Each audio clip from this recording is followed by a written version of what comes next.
So let's define a good man in 2017 because some things are different. The roles are changing, are blending a little because women can get out here and make. I put that in my book. It's different when my grandma got married because women couldn't get the kind of jobs that y'all can get now. So you kind of needed that male support financially unless you just was born with a silver spoon in your mouth. I think that, I've talked about this on my blog with Black in the Bay a lot of times, because we have an overwhelming pool of successful, good Black women. I'm gonna get back to you on that comment though about us doing what we supposed to do, but there is an overwhelming pool of wonderful women who are still single. I don't like the way you looking at me, Askew. A lot of them need to read my book. That's what it sounds like. I need to go read my book. But anyway, but I have often asked, even some of my friends, right?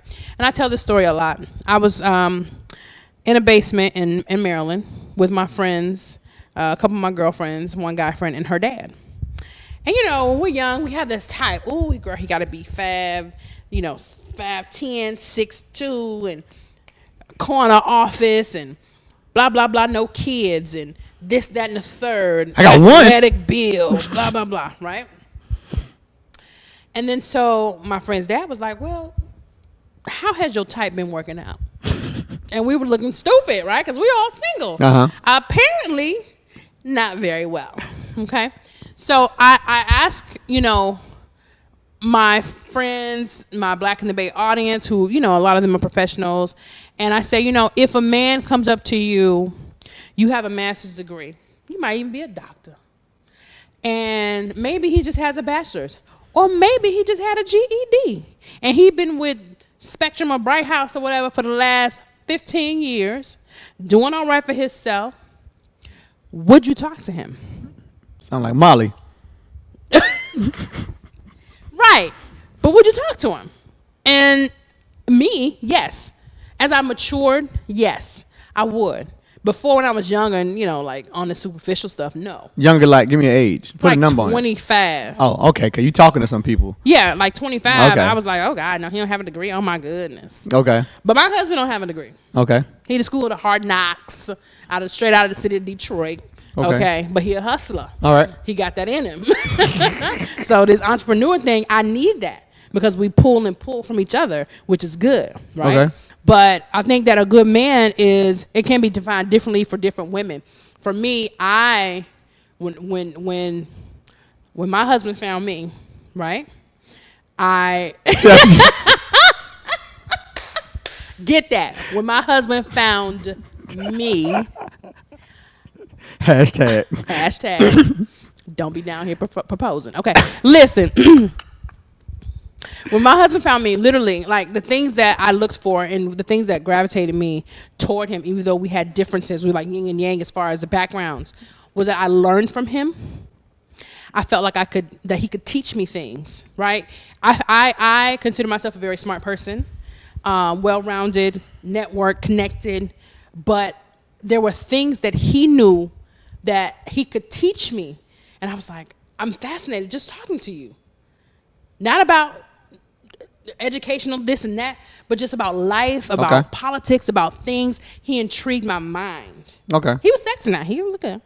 Because I mean, let's be real. That goes without saying. That goes without saying. Irrelevant.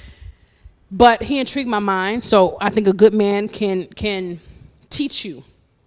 Secondly, I trusted that he would lead me, and I could trust where he was leading me to go. What made you believe that you could trust him to lead you? Not just trust him as far as he won't smash somebody else. I'm talking about, more importantly, trust that he could be Lead the my head family, of the household. Be the head of the household. A lot of women got a problem. In my book, I talk about that. They got a problem with stepping off that mantle. Yeah.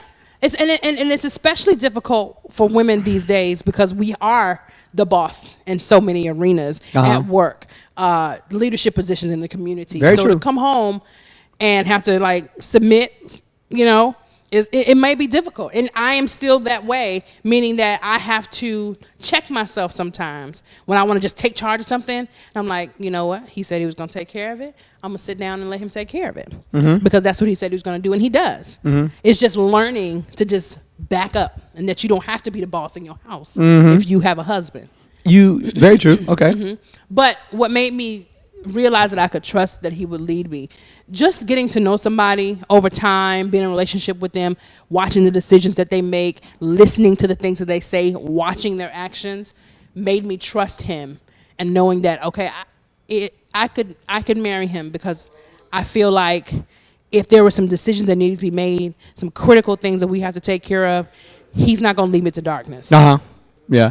So it doesn't sound like much has changed, though. That seems like the same thing Grandma was looking for back in the 40s and the 50s. Yeah. So women making money still doesn't change the role of a man in the household, does it? I don't think. Not in my household, and not in my family. It doesn't. So what's the big deal with women wanting men who make X amount of money? Why is that such a big thing?